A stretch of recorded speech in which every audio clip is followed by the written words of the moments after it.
We go. I'm going to start with I have to get back into this whole infanticide bill because it is so huge what's happening. We had it passed in New York, 10 days ago now by Governor Cuomo. And big celebration there, lighting up the whole city in this really weird, creepy ritual.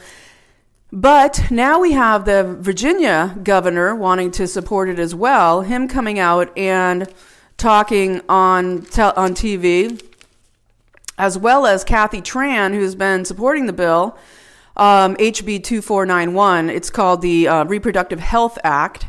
And she's on camera basically being questioned by a Congress member saying, if there is a baby who is actually born, can you kill the baby?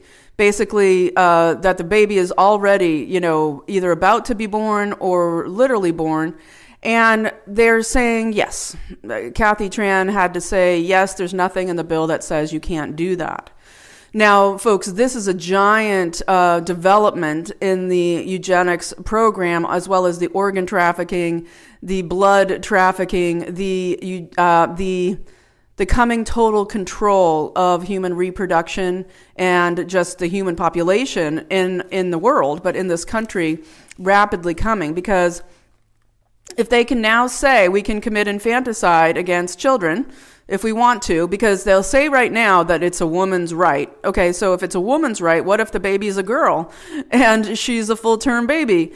Does she not have the same rights as that woman to say, this is my body, my choice, I don't want to be murdered?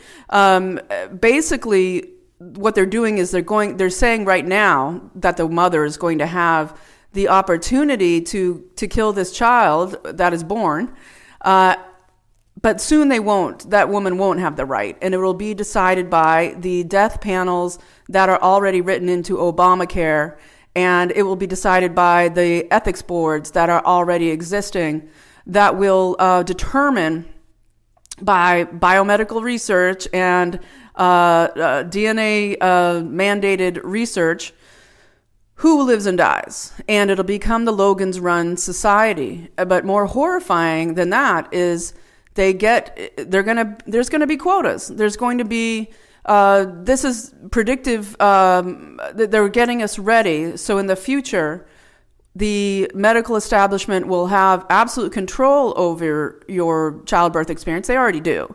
Even in places where they're doing home births, I know the state of Oregon now is now putting out there that even people that give birth at home and stay totally away from hospitals, they're mandating that the state must come in and investigate your child, do so for however many years they decide, must come and be part and legally the state has the right to come and be part of that birthing, not the birth, but afterwards, soon after, to inspect your baby, your home, your parenting, all of this.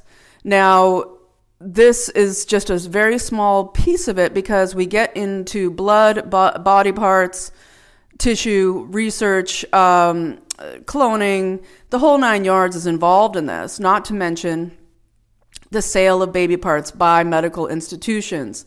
Now, we know that that they can get sometimes up to, I believe, $500,000 for the organs that a baby, that a full-term baby would have. So say they get a woman to sign off, oh, there's something wrong with your baby, there's something wrong.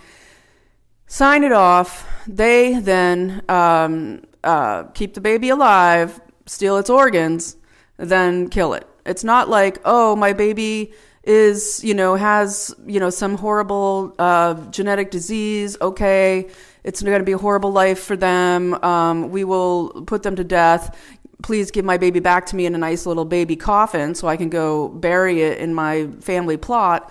That's not going to be the case, folks. No, we're going to keep your baby for medical research, just like they do at the vet. If you have a cat who they deem has rabies because they shot it with rabies, and then the cat obviously has rabies because it was just shot up with rabies, they don't let you take that cat No, there's like, we're going to dismember the cat, we're going to take the brain, and we're going to send it to the, to the Center for Medical Research, and that's the same tale they're going to tell you about your baby. And that's the game plan behind all of this. It is to do with big pharma. It has to do with Planned Parenthood. It has to do with the sale and trafficking of body parts.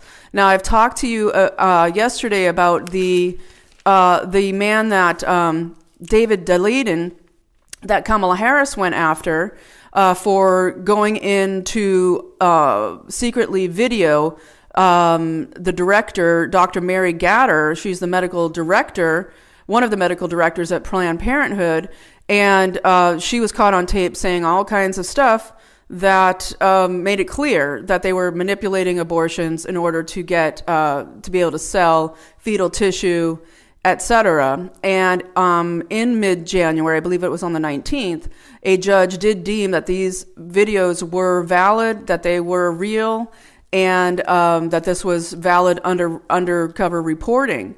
And so we had Project Veritas and others speaking out to support this, because what Project Veritas has done has been amazing in exposing what Planned Parenthood is doing behind the scenes in the sale and participation of sale of body parts.